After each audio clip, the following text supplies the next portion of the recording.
Hello there. My name is Crystal Chong. I'm a human being. I exist, just like hopefully you are. I am, as of right now, 11, gonna be turning 12 soon. Hooray, COVID vaccines. I, as of now, live in California, technically, wherever this is being taken place, i.e., some house in the suburbs. This is one of my hobbies. It's coding. I'm using Python and I made this game. It looks pretty cool. Fun. I like being me and hopefully not being ignored. Which brings us to the book, which already has a very interesting title. The Invisible Boy. Written by Trudy Ludwig. Illustrated by Patrice Barton. Alright, let's get down to business. Can you see Brian the Invisible Boy? Even Miss Carlotti has trouble noticing him in her classroom. She's too busy dealing with Nathan and Sophie. Nathan has problems with what Miss Carlotti calls volume control. He uses his outside voice inside too much. Sophie just whines and complains when he doesn't get her way. Nathan and Sophie take up a lot of space. Brian doesn't. When the bell rings for recess, Micah and JT take turns choosing kids for their kickball teams.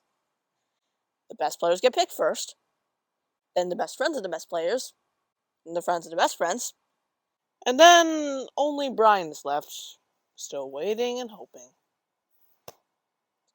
JT glances in Brian's direction and just as quickly glances away. We've got enough players for each team, he tells others. Let's play ball. Here's how Brian's feeling right now. Very sad and disappointed. In the cafeteria, Madison and all her friends talk about her birthday party. The rope swing over the pool was awesome, says JT. Yeah, so's the water slide, adds Fiona. That was the best pool party ever. I'm so glad you guys had fun, said Madison. Everybody did except Brian. He wasn't invited. At choosing time while the other kids play board games or read, Brian sits at his table doing what he loves to do best. He draws fire-breathing dragons scaling tall buildings, space gowns, aliens locked in intergalactic battles, greedy pirates digging for treasure, and superheroes with the power to make friends wherever they go. On Monday morning, Miss Carlotti introduces Justin, a new student, to the class. Brian smiles shyly at him. Some of the other kids sneak looks at him, trying to figure out if he's cool enough to be their friend. They haven't quite made up their minds yet. At lunch, Madison and JT watch Justin eat with chopsticks. What's that? Asked Madison as she points at Justin's food. It's bulgogi. What? Bulgogi. It's Korean barbecued beef. My grandma made it for me. It's really good. You want to try some? There's no way I'd eat bulgogi. And the kids laugh. All of them. That is, except Brian. He sits there wondering which is worse, being laughed at or feeling invisible. The next day, when Justin goes to his cubby to put away his backpack, he notices a piece of paper with his name on it. Justin, I thought the bulgogi looked good. Brian. Yum. At morning recess, Brian finds a piece of chalk on the ground and starts drawing away. You're Brian, right? Yeah? Thanks for the note. Hey, Justin! Emilio calls out from the tetherball court. You're up next.